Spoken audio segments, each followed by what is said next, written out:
Ciao, io sono contro il nuovo codice della strada, che per fortuna però ha seguito l'iter di tutte le leggi italiane, quindi è stato promulgato, discusso e poi dimenticato.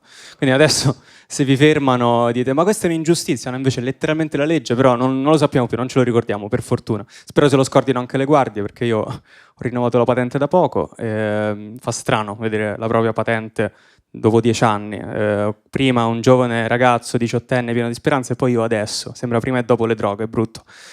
Come fanno a capire se sai guidare dopo 10 anni e più di patente? Ti fanno un test pesante, ti mettono a 3 metri di distanza, ti fanno leggere delle lettere casuali con un occhio solo e basta. Questa è l'unica cosa che è necessaria per guidare. Un occhio, basta un occhio perché l'altro è per WhatsApp, quindi bisogna gestirsi bene. Però ero veramente felice quando ho preso la patente perché sanciva la fine delle lezioni di guida con i miei genitori. È un trauma abbastanza condiviso, cioè non le guide con i miei genitori, le guide con i vostri genitori, immagino. È strano perché è un momento pedagogicamente anche complesso. Loro da un lato vogliono accompagnarti in questo rito di passaggio, vogliono insegnarti a essere una persona migliore, più autonoma, più libera, no? Dall'altro lato non vogliono morire. Quindi si combinano male queste cose. Penso che l'istruttore di scuola guida sia uno dei mestieri più complessi del mondo, infatti, cioè devi avere davvero la passione, devi avere tantissima voglia di molestare delle ragazze quasi diciottenni per fare quel mestiere, se no non ti prendono. E l'approccio dei miei genitori infatti era quello, cioè entravo in macchina, erano Maria Montessori, cioè stavano lì, dicevano esplora, abbi un'esperienza del reale, tocca, annusa, gioca. Poi appena sfioravo il volante subito, che cazzo pensi di fare? Allaccia la cintura, guarda gli specchietti, non hai visto che in Tibet c'è uno che vuole attraversare, l'urido stronzo comunista? Perché quando andavano in ansia eccedevano un po' in maccartismo, per cui bisognava contenerli. Mio padre stava sempre con la mano sul freno a mano, una mano alla maniglia, al posto del passeggero, poi ha un piccolo paracadute d'emergenza solo per lui, un giubbotto salvagente sotto al sedile, quelle precauzioni là, no? La maniglia è quella che mettono apposta per i padri che non credono abbastanza nei figli, cioè per i padri.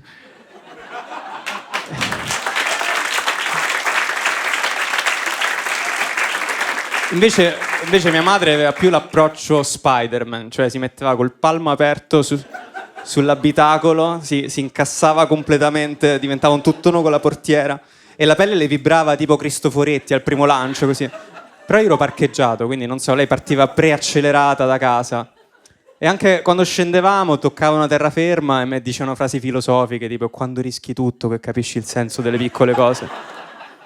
Però li capisco perché guidare è una di quelle cose che devi fare bene da subito, non ti puoi permettere sbagli, cioè tipo la chirurgia, non è che vai da un chirurgo e gli dici vabbè lo sai che i primi 10-15 vanno come vanno, poi ci prendi la mano dopo. Però ancora oggi quando vengono a Roma gli propongo di accompagnarli, mi dicono no ma funzionano così bene i mezzi pubblici, non ti disturbare davvero. Per cui mi è rimasta un po' quell'ansietta a guidare, ho fatto un po' di cazzate per farvi capire quante.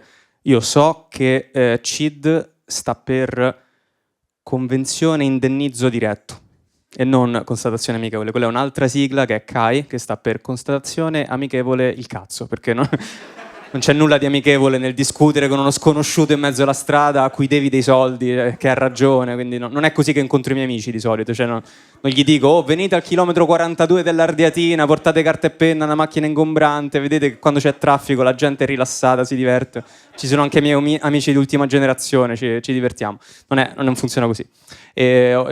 2 anni fa circa ho anche coronato la mia carriera da automobilista mediocre, cioè ho fatto un tamponamento a catena, che è quella creatura mitologica, test della patente non succede mai, però io ce l'ho fatta. Solo che nel CID ci sono solo 2 veicoli, invece il tamponamento a catena ne coinvolge 3, 5, 8 vari, no? È un po' il poliamore degli incidenti, se vogliamo. Per cui ti trovi a compilare tutti i CID in tutte le combinazioni possibili e sembra un firmacopie. Arrivano tutti quanti in fila, gli fai questo a chi lo dedichiamo? Solo che è un firmacopie in cui ti odiano tutti, che è un firmacopie di Renzi praticamente. E ti salvi tutti i numeri di queste persone in rubrica, per cui io ho ancora tamponamento Carlo, tamponamento Francesca, stronza BMW, tutte queste cose. E mi chiedo come stanno queste persone ogni tanto, vorrei sapere cosa hanno fatto della loro vita, come sono evolute le loro esperienze. Vorrei fare una pizzata, tutti insieme. mangiamo, ci divertiamo, ci salutiamo, ci diciamo oh, non aspettiamo il prossimo incidente per rincontrarci. Poi prendiamo le macchine, sono il primo della fila a uscire, inchiodo e mi riprendo tutto quello che è mio. Grazie.